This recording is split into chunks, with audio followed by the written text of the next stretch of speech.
안녕하십니까. 황태순 TV의 황태순입니다. 2020년 10월 5일 월요일입니다. 4박 5일 추석 연휴 잘 쇠셨습니까?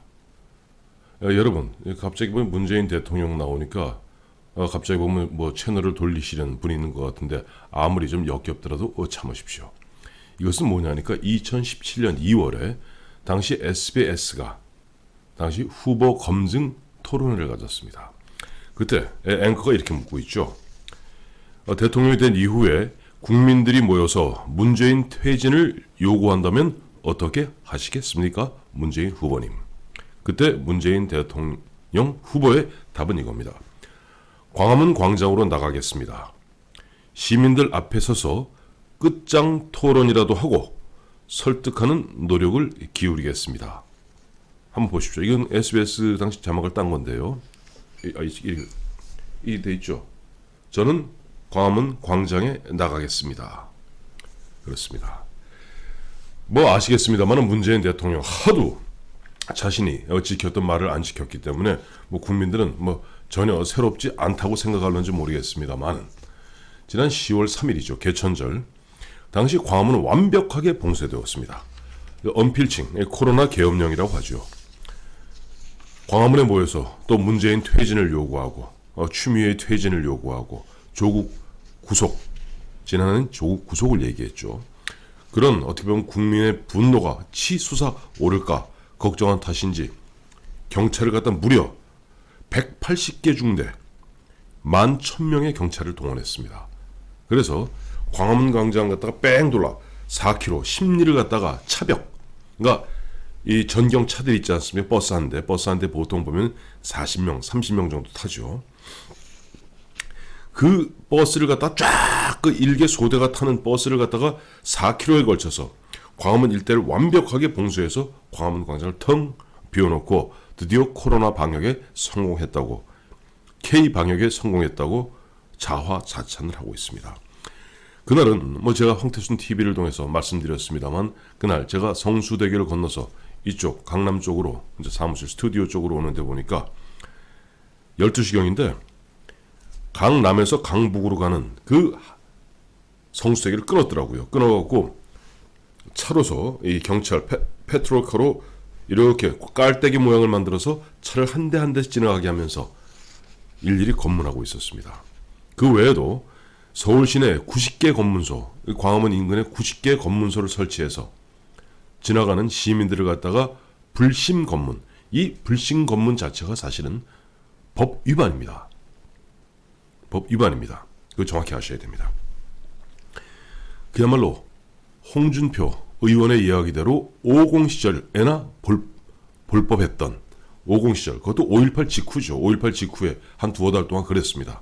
실제 서울 시내 곳곳에 경찰과 보안사 요원과 그다음에 형사 이렇게 4인 1조씩 서울 종로 곳곳에 지키고 지나가는 대학생들 갖다가 가방 열어봐라. 그다음에 뭐 이것저것 불신 검문하고 했었는데 무려 30몇 년만 40년 만에 문재인 씨에 의해서 전두환 대통령이 다시 부활하는 그런 느낌입니다. 오늘 제가 제목을 갖다 1구이연은 2부지자다. 즉 한 입으로 두 말하는 사람은 2부지자, 애비가 둘 있는 호로자식이다 라는 그런 취지로 제목을 1구이연 2부지자를 달았습니다만 이 문재인 대통령이 과거 민주당 당대표 시절이던 2015년 11월 15일 그때 뭐 아시겠습니다만 백남기 씨 오늘 사망이란다 그저 물대포 맞아서 이제 실려갔던 바로 그날이죠. 그날 문재인 씨가 당시 문재인 대표가 한 얘기를 갖다가 하나하나 읊어드리겠습니다. 이건 제 얘기가 아니고 다른 사람 이야기도 아닌 당시 2015년 11월 15일 문재인 당시 민주당 대표가 한 이야기고 지금 문재인 대표가 했던 이야기를 갖다 문재인 대통령이 된 5년이 지난 이 시점에서 어떤 행태를 벌이고 있는지 한번 비교, 분석해서 보시기 바랍니다. 문재인 씨 얘기입니다. 대한민국 민주주의가 그 당시 기억하시겠습니다만은 그때도 경찰로 차벽을 쳤습니다. 그리고 물대포 쏘았습니다. 그 당시 민주노총 전농이라죠. 전농. 그 뭐 해갖고 좌파 단체들이 대거 마침 그때 11월 15일은 박근혜 대통령의 해외 순방 중, 즉 대통령 부재 중에 그때 난리가 났었습니다. 그 보면 경찰차에다가 갔다가 대꽃장이를 꽂고 경찰차에다 불을 지르려고 뭐 화염병을 던지고 그 난장판을 벌이고 있는 가운데 경찰이 고군분투했죠. 그때 문재인 씨는 이렇게 얘기했습니다. 대한민국 민주주의가 정부의 반헌법적 경찰 차벽에 의해 가로막혔다. 자, 그때하고 이번 개천절 무려 광화문 광장을 경찰 버스로 4km를 가다 뺑뺑뺑 돌라서 경찰 차벽을 쌓은 것하고 무슨 차이가 있습니까? 그때는 보면 대거 우비들을 입고 화염병을 들고 대꼬챙이를 들고 그야말로 경찰을 공격하고 난리가 났었습니다. 그런데 지금 그랬습니까? 대한민국 민주주의가 정부의 반헌법적, 이 정부는 누구 정부입니까? 바로 문재인 정부입니다. 대한민국 민주주의는 문재인 정부의 반헌법적 경찰 차벽에 의해 가로막혔습니다. 두 번째, 2015년 1월 15일 문재인 대표가 한 이야기입니다. 대통령은 차벽으로 국민을 막을 것이 아니라 국민의 절규를 들어야 한다. 다시 한번, 이제는 다시 5년 후에 지금 이 시점에서 얘기하자면 문재인 대통령은 차벽으로 국민을 막을 것이 아니라 국민들의 절규를 들어야 하는 겁니다. 정말 뭐 내로남불이라는 얘기는 이제 입이 아파서 이야기도 하기 싫습니다. 이제 말로는 기회는 평등하고 과정은 공정하며 결과는 정의로울 것이다. 또 반칙과 특권은 끝내야 됩니다. 정의가 패배하고 기회주의가 득세하는 굴절된 풍토를 단절해야 합니다. 어떻습니까? 조국, 강경화, 추미애, 또 문재인 대통령 부인 김정숙, 과연 그런 말할 자격이 있나요? 근데 이 사람들은 버젓이 얼굴색 하나 안 변하고 자신들이 했던 이야기들 그걸 180도 뒤집고 있습니다. 그러니 바로 이걸 갖다가 요즘 대한민국 민주주의가 아니라 문주주의라고 합니다. 문재인 마음대로, 엿장수 마음대로 하는 문주주의가 되어버리고 만 것이죠.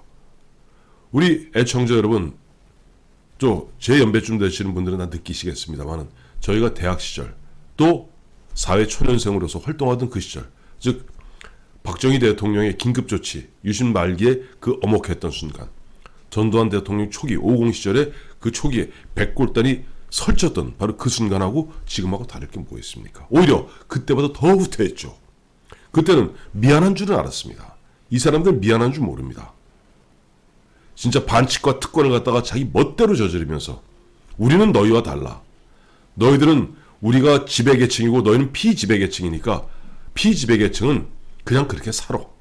우리는 요트 사러 미국 갈 거고 우리 아이는 저 스펙 만들어서 부산 의전원 보낼 거고 우리 아들은 남들이 누리지 못하는 그런 2차례 3차례 걸친 휴가 연장 통해서 그것도 군인으로서 기본권이야 라고 알량한 법 지식 갖고 진짜 법비적 행태를 벌이고 있습니다. 법비라는 것은 법도둑놈이라는 뜻이죠. 세 번째, 2015년 11월 15일 문재인 대표가 한 이야기입니다. 정통성을 가진 정부라면 그 어떤 비판의 목소리에도 귀 기울여야 합니다. 다시 한번 이제 시제를 갖다가 5년 후 이 시점에서 이야기하겠습니다. 당신들이 정통성을 가졌다고 생각한다면, 그런 정부라고 문재인 정부라고 생각한다면 어떤 비판의 목소리에도 귀 기울여야 합니다.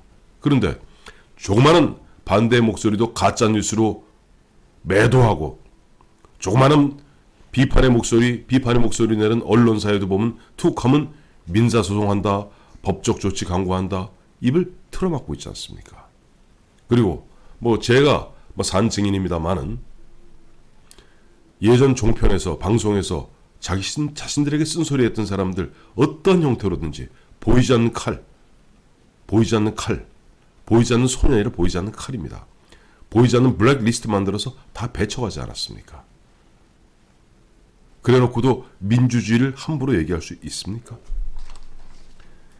다시 한번 이 뒤에 그동안 10분 이상 견뎌 주셔서 감사합니다. 다시 한번 문재인 당시 2017년 문재인 대통령 후보의 그 이야기를 한번 들어보도록 하겠습니다. 국민들이 모여 문재인 퇴진을 요구한다면 어떻게 하시겠습니까? 저는 광화문 광장으로 나가겠습니다. 시민들 앞에 서서 끝장 토론이라도 하고 설득하는 노력을 기울이겠습니다. 참 뻔뻔하게 짝이 없습니다.